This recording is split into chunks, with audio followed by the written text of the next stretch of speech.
On va répondre à la question de cours 1.4.1. On va donner un exemple d'oscillateur mécanique harmonique.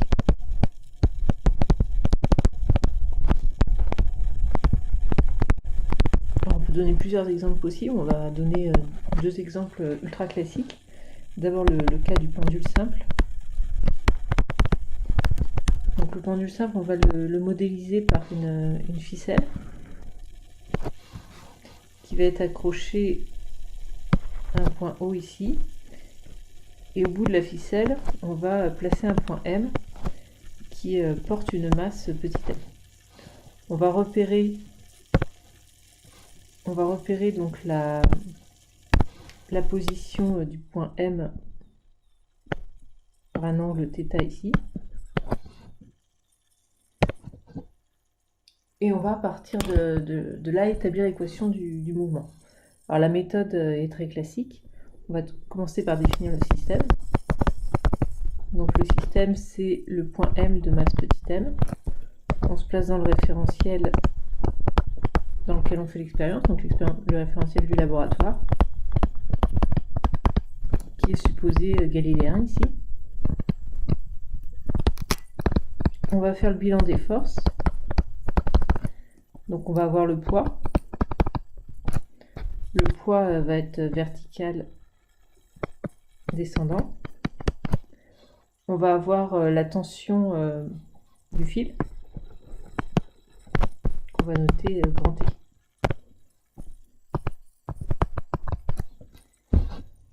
Ensuite, il faut appliquer un théorème de mécanique.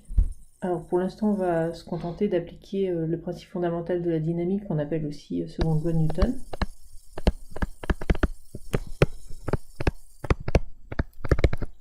Donc on aura m fois l'accélération du pendule qui va être égale à la résultante des forces, donc le poids plus la tension. Alors une fois qu'on a ça, il faut choisir de manière judicieuse un repère dans lequel on va écrire les équations. Donc là, le repère le plus adapté, comme on a un système qui tourne autour de O, le système le plus adapté, c'est celui des coordonnées polaires. Donc on va dessiner les coordonnées polaires. Donc on va appeler UR le vecteur unitaire suivant OM et Uθ qui est perpendiculaire à UR et qui caractérise la rotation d'angle θ. Donc on va exprimer dans ce repère l'accélération. Donc l'accélération, c'est la dérivée de la vitesse par rapport au temps. Et là, le mouvement de M, c'est un mouvement de rotation. Donc la vitesse, on va l'écrire. Alors on va appeler L la longueur ici du fil. Donc L, c'est OM.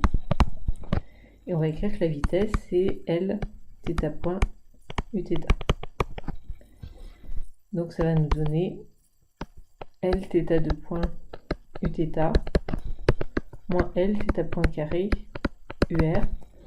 Donc ça en dérivant le produit θ point Uθ, la dérivée de Uθ par rapport au temps étant égale à moins θ point UR. On va se servir donc de ces relations-là. Alors il faut aussi qu'on écrive le poids. Donc si on remplace, donc on appelle ça l'équation 1, celle-ci l'équation 2. Si on remplace l'équation 2 dans l'équation 1, on va avoir, donc on va projeter aussi sur les deux axes, en projetant donc soit sur UR ou sur Uθ. Donc si on projette sur UR, on a m fois l'accélération suivant UR qui va nous donner moins m L θ point carré. La projection du poids suivant UR, donc on retrouve l'angle θ.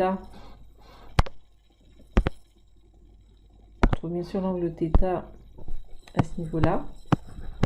Donc la projection du poids, c'est mg cos θ. la projection de t suivant UR, c'est moins t. Donc ça, c'est suivant cet axe-là. Suivant θ, on a ml θ de point. Et la projection du poids, c'est moins mg sinus θ. 4 par m. Et on va mettre en forme. Donc on a θ de point plus g sur L sinus θ égale 0. Alors là, on n'a pas encore tout à fait terminé. Notre objectif, c'était de trouver l'équation de l'oscillateur harmonique. Donc pour avoir une équation d'oscillateur harmonique, il faut qu'on fasse une approximation. Il faut qu'on suppose que l'angle θ est petit. Donc les oscillations seront assez faibles. Dans ce cas-là, on va pouvoir écrire que sinus θ, c'est à peu près θ. Et l'équation précédente, donc l'équation 5, va nous donner θ de point plus g sur L θ égale 0. Alors avant de résoudre, on va mettre en forme donc l'équation. Donc on va poser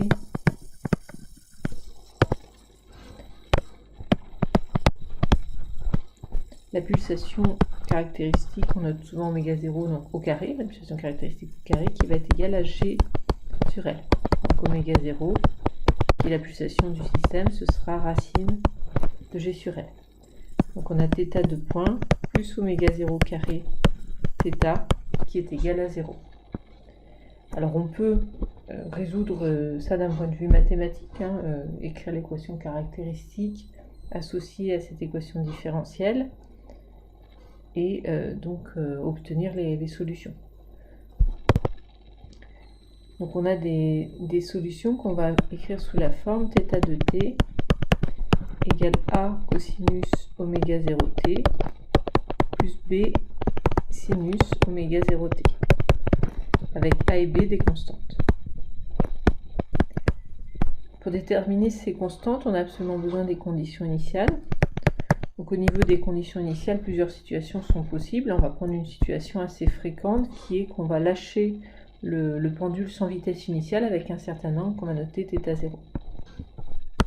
Donc l'angle initial est θ0, θ point est égal à 0. Si on utilise ces conditions-là, en reprenant la forme de θ, donc à t égale 0, on a θ0. Si on reprend la forme qu'on a ici, ça nous donne a. Ensuite, si on dérive, donc quand on va dériver, on va avoir moins a oméga 0 sinus oméga 0t. Donc à t égale 0, ce terme-là va s'annuler. On va avoir b oméga 0 cosinus oméga 0t qui va donner 1 à t égale 0. Donc on a cette expression-là. Donc ce qui nous donne que a vaut θ0 et b vaut 0 puisque oméga 0 est non nul. Donc la solution θ de t s'écrit θ0 cosinus oméga 0t. Alors dans cette solution, on identifie plusieurs choses. Le terme qui est ici, c'est ce qu'on appelle l'amplitude des oscillations.